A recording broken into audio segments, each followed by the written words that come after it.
Domestic minor sex trafficking, DMST, is indeed a very ugly crime against children.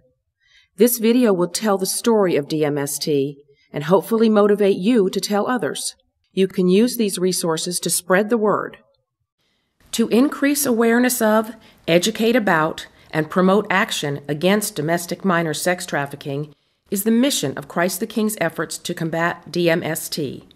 Public awareness of DMST is the most essential element. Once people are aware and educated, we trust they will demand action. This story of domestic minor sex trafficking is being read by a youth member of Christ the King Lutheran Church. Debbie's story exhibits many typical features of DMST. Notice the enslavement, brutality, and disregard for her welfare. My name is Debbie. I am 15 years of age and I am from a close-knit Air Force family in suburban Phoenix, Arizona. I am a straight-A student and I was trafficked. One night, a casual acquaintance of mine, Bianca, asked to stop by my house. I went out to the driveway and talked to her and two older men who were with her.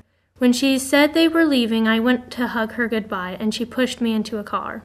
The men ordered my friend to tie me up and threatened to shoot her if she refused. She covered my mouth and eyes and tied my hands. One man threatened to shoot me if I struggled, so I didn't.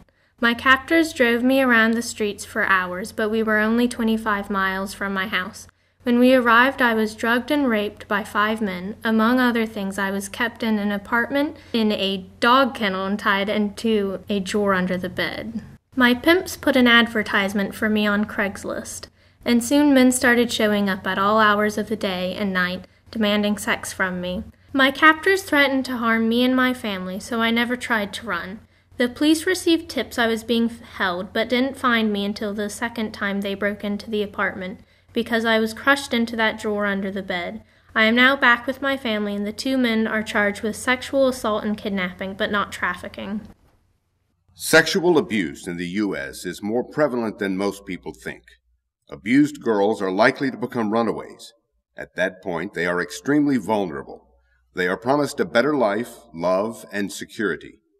Once absorbed into a trafficking ring, they are threatened, tortured, and sexually, physically, and mentally abused, and their average lifespan is 7 years. They die of illness, malnutrition, injuries, depression, and murder. Domestic minor sex trafficking is most commonly perpetrated against females and occurs in all segments of our society. The girls are very young, in middle school to early high school, and many are forced by traffickers to become recruiters for other girls.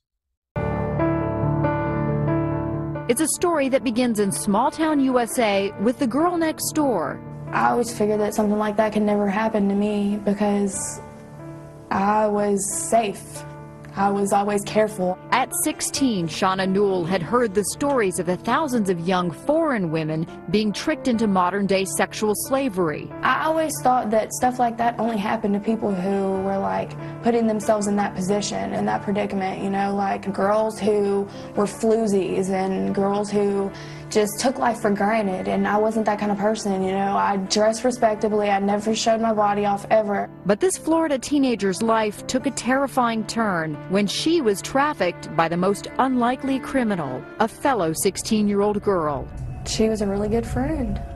Shauna says that girl, a 16-year-old we'll call Kathy, worked hard to gain Shauna's trust, and within months, a deep friendship was born. Shauna spent weeks lobbying her mother for permission to spend the night at Kathy's house. And Shauna's just begging me, so I finally give in. Her dad took us to this house and said he'd be right back, and he left us there, and I asked for some water because I was thirsty, and I drank the water and I blacked out. When Shauna woke up, she felt groggy and couldn't move. My legs were being held down. The guy that was raping me was holding my hands back. Like, I kept screaming, "Stop, please don't do this, leave me alone." But I was so weak I couldn't fight him off. Like, I was still really out of it, and I blacked out a few times and I kept coming back to, and I was still being raped every time I woke up.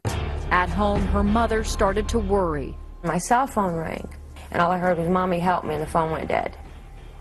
And I freaked. After receiving a frantic phone call from her daughter, Shauna's mother, Lisa, called police. She says they told her not to worry and tried to convince her Shauna had run away. He's like, oh, well, you know, there's nothing I can do, you know, teenagers. And I was like, no, you don't understand. I know my children.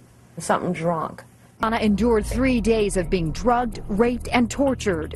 And according to rescuers, Shauna had been sold on the internet for $300,000. in a twist of fate, the volunteer search party looking for the 16-year-old rescued her when her captors stopped for gas. In the 2 years since the abduction, no one has ever been arrested or prosecuted for the kidnapping, gang rape, and torture of Shauna Newell.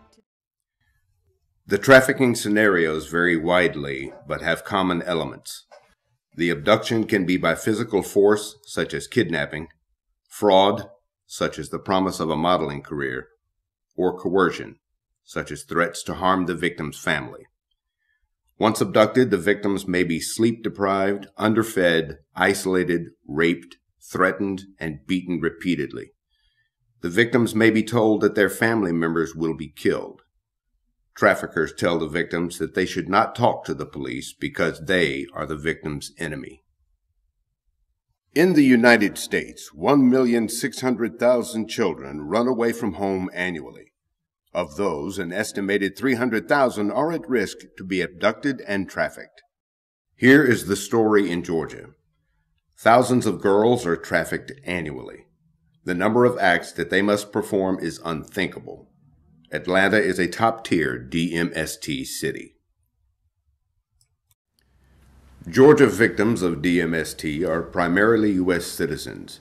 Half of them are runaways, and almost half of them have no safe place to go. The men who victimize these girls are mostly in their 30s and 40s. When warned that the girl they want is underage, half of them ignore that warning. They spend a lot of money to victimize the girls, and many do that several times a year. Domestic minor sex trafficking takes place where the money is. In the Atlanta area, 42% of DMST takes place north, outside the perimeter. These are a few of the most important warning signs of DMST. The tattoos may indicate that the victim is owned by a particular pimp. Provocative dress and dating older boys or men can be telltale signs. Many times pimps will take away any identification that the victims have. For a more comprehensive list, please take a copy of the trifold flyer on warning signs.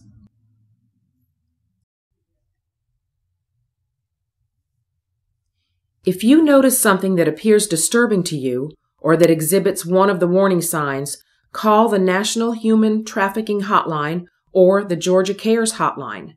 The hotlines also respond to victims calling for help. Hotline flyers are available to post in businesses and public places from the website of the Polaris Project.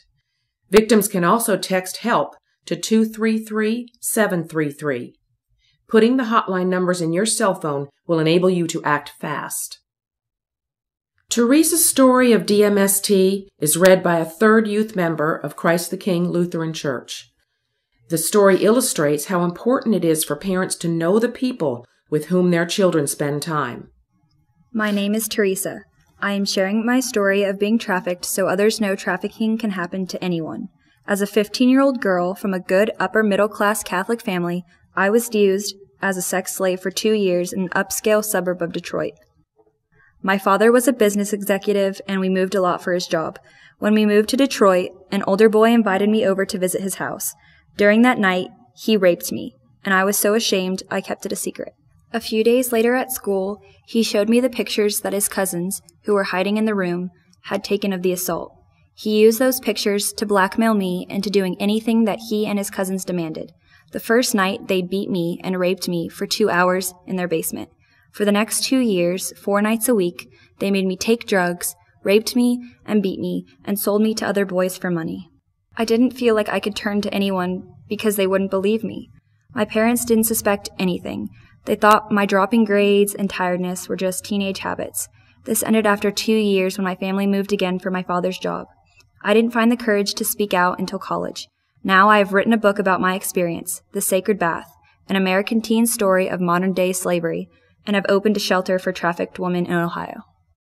Human trafficking is big business. Revenues in the U.S. exceed the combined profits of Walmart, Google, and McDonald's. If anything, the estimate on this slide is low due to limited information about trafficking revenues. Much of the DMST activity goes under the radar screen. This is not a statistic for which we in the Atlanta area want to be number one, nor is it impressive to be in the top 14 for DMST.